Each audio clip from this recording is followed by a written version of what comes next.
were talking about that the other day too. I have been moving away from zooms a little more as much as I can with my work, especially my contracting work. For my business, I've found myself when I'm on shoots I have a 24-70 on you right now on the R5, and it's great. It's versatile. But that's kind of the problem. If you have that freedom of a zoom or a telephoto lens where you can go from 24 to 70 at a constant range of f2.8 for your aperture, you end up, for those of you who even aren't as much into the photography game in general too, or videography, when you have a prime lens, you have it set to 35, so it's a certain width. So right now I have a Sigma 35 Art on the 80D that's on me right now. In a lot of cases, you're going to need to move physically with your camera to frame a shot a certain way. And that's another thing. We could get more deep into compression and stuff like that, but that's really complicated. But I mean, at the end of the day, it basically boils down to if you have a zoom lens, you're going to rely more on changing your focal length and the entire look of the depth of your shot. And rather than moving and reframing it to something that could look way better, you could end up getting a really, really good shot by moving physically with a 35 millimeter than you could, say, if you stayed in one place and you're like, oh, I'm going to shoot this at 24. Oh, I need to be closer. I'm not going to get closer. Screw it. I'm going to put it into 70. At that point, you just change the entire character of the shot without actually giving it thought. Exactly. So. And for me, I almost bought a zoom lens. I wanted, I never have bought a zoom lens. I'm not trying to make myself out there I'm better than anybody, because I'm not. I really researched it, and I wanted a 24-70 just like you have, because I feel like, dude, that's got to be the most versatile lens, because I mean, that's such a huge range for you to do so many things, right? And so, I sit there and I was like, man, I'm gonna get me a 24-70, and I sat there for months I'm just gonna do it. I'm gonna get it, and I literally had it. I had a what did I have? It was I can't remember the name of the lens, but anyways, I had it in the cart on Amazon. I was like, I'm about to get this thing, and then something inside me was like, am I really gonna use it that much? Because at the time, all I ever used was 35, and that's still pretty much what I use. And I use 85 every now and then, but 35, I've gotten to the point where, it challenges me to get in a position for a shot, and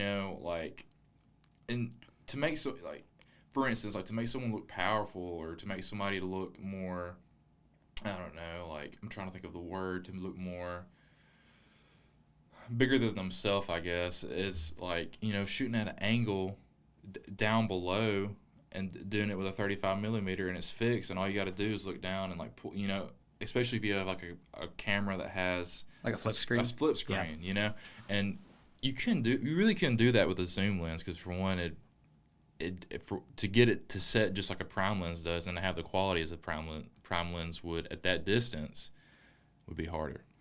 And basically what I'm trying to say is focusing on one lens and mastering the way that lens works, I think translates to you being a better photographer in the long run. I would argue, too, that you are literally probably the master of 35. You're the best person at shooting with a 35 that I know. Dude. And some of your work from digital, just blows my mind.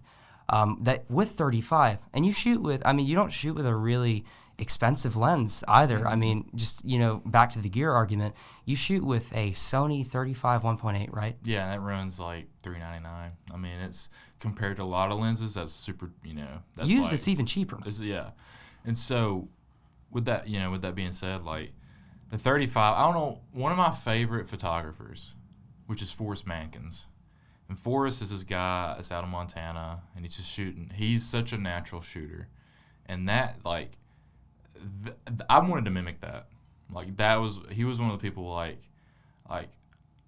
didn't want to, when I say mimic, I just wanted to take some of his aspects of his, inspiration, And I just want to take some of his aspects of his photography and apply it to mine.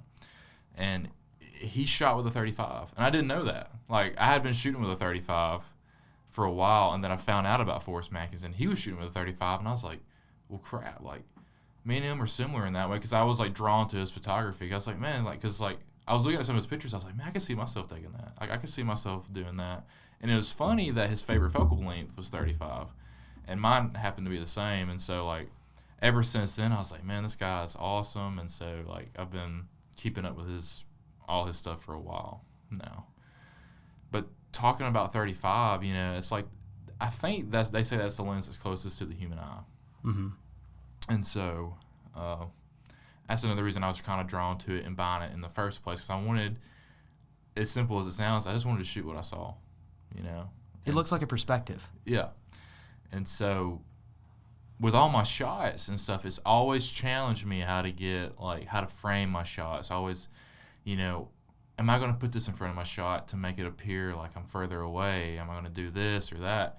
And that's kind of what's helped me get so good with that lens. And I'm not saying I'm just the greatest at it, but I mean, I have figured out like, oh, I can shoot with a 35. Give me a 35, I can do it. Now, any other lens, I'm like, you know, kind of got to figure it out. But 35 is definitely one of my favorite focal lengths.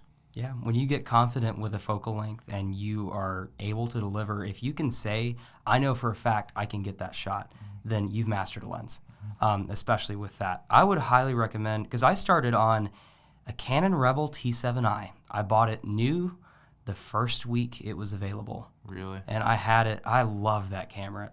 I still have a feeling deep down I'm going to get another one day. I sold it not long ago, but I started with a kit lens, and, you know, it was cool, but I was like, I didn't really develop a passion for photography until I bought a 50 millimeter.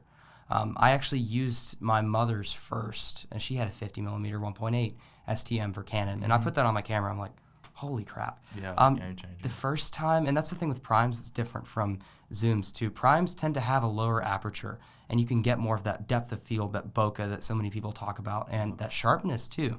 But it's a double-edged sword. If you shoot at 1.8, not a lot's going to be in focus. It's a lot of depth, right? So you could end up in a situation where you're on a full-frame camera, and literally their nose is in focus. Yeah. You got to be careful with it. But Exactly. Thank you for watching Cameras and Caffeine. If you enjoyed this podcast, consider leaving a like down below to let me know. And if you want to support me and the content that I make in the future, you can buy me a coffee at my link down below in the description. This podcast is also available in audio format on both Apple Podcasts, Google Podcasts, and Spotify. We've got a brand new guest on every week, so if you want to hear more from me, definitely consider hitting that big red subscribe button and bell notification icon next to it so you can always be in the know when I upload new episodes and clips.